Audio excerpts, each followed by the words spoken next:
Good morning all. This is the second class in second chapter, respiration. In previous class we discussed about what is the respiration and how the scientists discovered the respiratory gases, and also we discussed about events, steps in respiration, and also test for carbon dioxide. Before going to start today's class, answer the following questions. What is the fixed air? What is the vitiated air? Writes events or steps in respiration. Write test for carbon dioxide. Next important topic in our second chapter, respiration. Pathway of air. Oxygen pathway in our body. Oxygen enter in our body with using of two nostrils. Nose has two holes is called as nostrils. With using of these two nostrils, oxygen enter in our body. Okay. After nostrils, we have one cavity. This cavity is called as nasal cavity. Nose has one cavity, one empty place. After nostrils is called as nasal cavity. Okay, now in this nasal cavity, air is filtered because of it has two main important things. One is hair, second one is mucous membrane. Hair and mucous membrane. Hair is important part to prevent the entry of dust particle into the lungs. With using of air only, our air contains some dust particles. These dust particles are prevented in the nasal cavity area because of hair is present. And next one is mucous membrane. Mucous membrane also present in the nasal cavity. It is important for cool down the air. It is approximately our body heater. In the summer season, we have atmosphere temperature is very high. When we are inhaling atmosphere air, it is more heat. So when we are breathing that kind of heat, our blood vessels will be burst. So to prevention of that bursting, air cool down in our nasal cavity with using of mucous membrane. Next part is pharynx. Next part in our air pathway, that is pharynx. Warming and moistening air goes into the pharynx part. In this part we have two channels. One is food channel, one is wind channel. So in this part we have one flap-like structure is called as epiglottis. Epiglottis we can also call as tropic polis because of it is controlling food enter into the windpipe and air enter into the food pipe. So whenever we are inhaling, it is close the food pipe. Whenever we are eating food pipe, it is partially close the windpipe. But sometimes we will getting choking because of food enter into the windpipe. So prevention of that entry, that air throw the food into the out of the body through the nose. In that time we will get the choking. Next part is larynx. Larynx we can also call it as sound box or shift box. In this part we have vocal cords. Whenever air passing through the vocal cords, we will producing sound. So this is the important part of sound production. That part nothing but larynx. Next one, trachea. Large windpipe we can also call it as trachea. It is starting from the larynx and ending with the lungs. After that, finally this trachea divided into two pipes. One pipe enter into the left lung, one pipe enter into the right lung. That we can call it as branchios. branchioles. These branchioles are coming from the trachea. Finally, these branchioles are divided into small air pipes is called as branchioles. Finally, these branchioles are enter into the small cells present in the lungs is called as alveoles. In the same kind, alveoles are responsible for gases exchange in our lungs. In our body, we have many cells. Structural functional unit of our body, cells.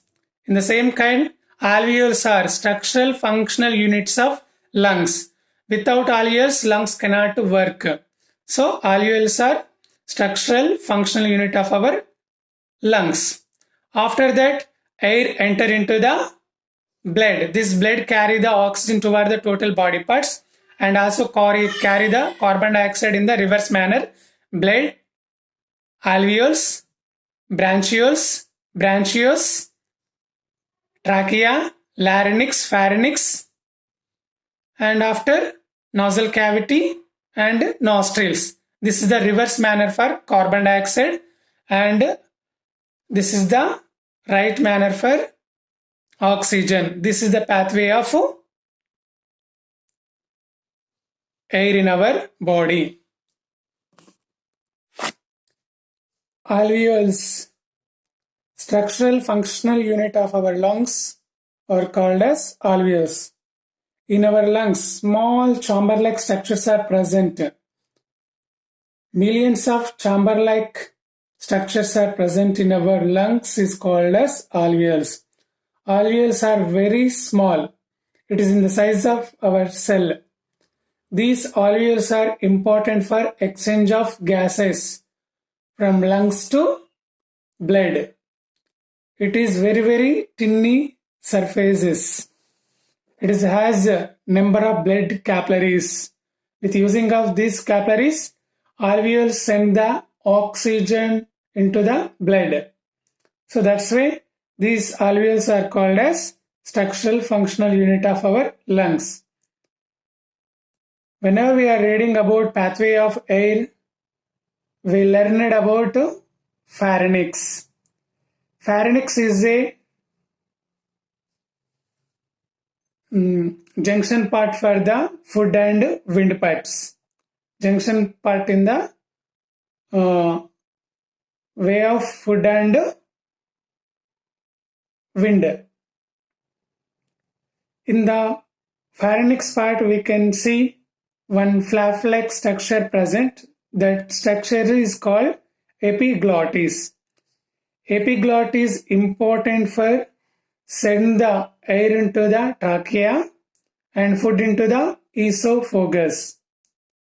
Sometime we will get choking because of food enter into the windpipe. In that time we will get the choking. So choking is nothing but throwing food particles from the windpipe through the nose. This is called as choking. So epiglottis is a muscular structure. It is a flap-like structure. Whenever we are breathing, it is close the food pipe. Whenever we are eating, it is close the windpipe partially. So this is the importance of epiglottis. So it is control food and air pathways. They will send the food into the esophagus, air into the trachea. This is the importance of epiglottis. So whenever we are keeping our hand on our chest and we will feel inhalation and exhalation. In inhalation time, our chest cavity will be increased. In exhalation period, our chest cavity will be decreased because of whenever air is entered, it will be swell. Our chest cavity will be swell. And also our chest cavity and abdomen cavity divided by one flat muscular structure. It is called as diaphragm.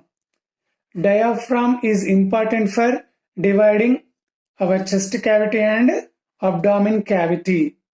So whenever we are inhaling, this diaphragm converted into the dome shape means, dome shape not, concave in nature. And whenever we are exhaling air from the lungs, in that time this diaphragm converted into the convex in nature, means it is in the dome shape. So this convex nature increase the pressure on the lungs. So air present in the lungs, it is comes out. Once again I want to repeat, diaphragm is important for respiration. In the inhalation time, it is converted into the concave in the nature. So it is decrease the pressure in the lungs. So outside air enter into the lungs in inhalation time. But whenever we are exhale the air, so in that time it is converted into the convex in the nature, and it is increased pressure on the lungs. So lungs air come out from the lungs into the atmosphere. So once again I want to repeat one thing. In inhalation, diaphragm converted into the concave in nature. In exhalation time, diaphragm converted into the convex in nature. Convex nature create the pressure on the lungs, so air come out from the lungs. So this is the important of diaphragm in respiration. Diaphragm important for respiration.